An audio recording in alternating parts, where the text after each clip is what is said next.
Hello everyone, welcome to my YouTube channel info replica. आज हम पढ़ने जा रहे हैं प्रिंसिपल ऑफ इनहेरिटेंस के चैप्टर के टॉपिक को, डाई हाइब्रिड क्रॉस। जैसा कि आपको पता है लास्ट वीडियो में हम लोगों ने मोनो हाइब्रिड पढ़ा था। आज हम पढ़ने जा रहे हैं डाई हाइब्रिड क्रॉसेस को। तो जैसा कि आप नाम ही देख रहे हैं डाई हाइब्रिड क्रॉस, तो ये डाई हाइब्रिड का मतलब होता है ऐसा क्रॉस जो किसी भी दो कंट्रास्टिंग ट्रेड्स के बीच में को लेकर कराया जाता है। जैसा कि यहाँ पर एक ट्रेड लिखा है सीड का शेप और एक लिखा है सीड का कलर। तो ये सीड का शेप और सीड का कलर उसी पी प्लांट का है जिसको लेकर मेंडल ने अपना एक्सपेरिमेंट किया था। तो सीड के दो कंट्रास्टिंग ट्रेड्स होते हैं, एक राउंड और एक होता है व्रिंकल्ड, और सीड कलर के दो कंट्रास्टिंग होते हैं येलो और ग्रीन।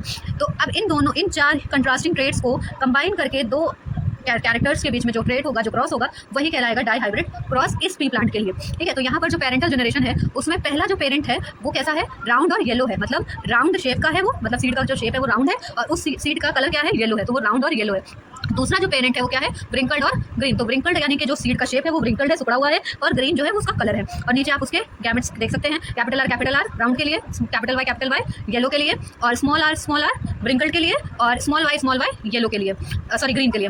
तो अब जब इन दोनों का क्रॉस होता है तो उसके बाद जो हमें F1 जनरेशन मिलती है उसमें जो ये हमारा ऑफस्प्रिंग आता है वो राउंड और येलो होता है। यानी कि जो हमारा डोमिनेंट पेरेंट था ये सेम वही होता है, लेकिन सिर्फ फिनोटाइप से। लेकिन अगर हम इसका जीनोटाइप देखते हैं तो वो बिल्कुल पेरेंट से अलग होता है। हमारे पास पेरेंट में कैपिटल आर और कैपिटल वाई था, लेकिन यहाँ पर इसका जो गैमेट होता है वो क्या होता है, capital R capital Y small Y का होता है। लेकिन इसका जो फिजिकल अपीयरेंस होता है, जो इसका फिनोटाइप होता है, जो जैसा वो दिखता है वो कैसे दिखता है, अपने एक डोमिनेंट पेरेंट की तरह दिखता है। ठीक है, लेकिन जब हम इसी F1 जनरेशन के ऑफस्प्रिंग की सेल्फ फर्टिलाइजेशन करा देते हैं, सेल्फिंग करवा देते हैं, मतलब फ्यूजन ऑफ गैमेट करवाते हैं, वो भी सेम इंडिविजुअल, मतलब ऐसे ही सेम एक और लेके जब इसका फ्यूजन कराते हैं तो वो कुछ इस तरीके के इसके क्या बाद में हमें टेबल में मिलते हैं।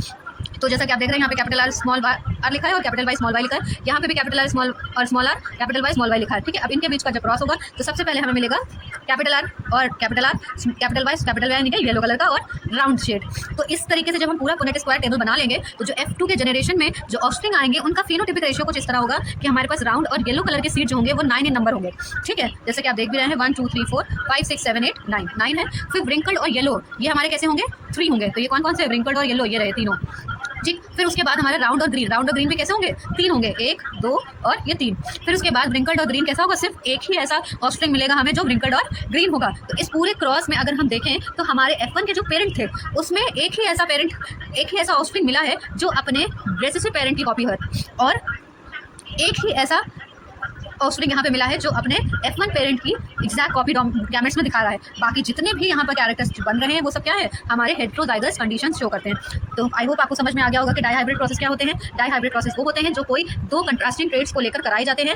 एक सीड शेप जैसा यहाँ से लिखा है, सीड कलर, फिर राउंड और येलो, यहाँ पे इसके एलिल्स थे और यहाँ येलो और ग्रीन एलिल था। फिर इनके पेरेंट्स बनाए और उनकी F1 जनरेशन ली, फिर F1 जनरेशन को हमने करवाई सेल्फिंग, तो F2 जनरेशन आई तो उसका कुछ फिनोटाइपिक रेशियो ये मिला है। आई होप आपको ये समझ आया होगा, और नेक्स्ट टॉपिक के लिए प्लीज कमेंट करिएगा ताकि मैं नेक्स्ट वीडियो आपके लिए बना सकूँ। Thank you.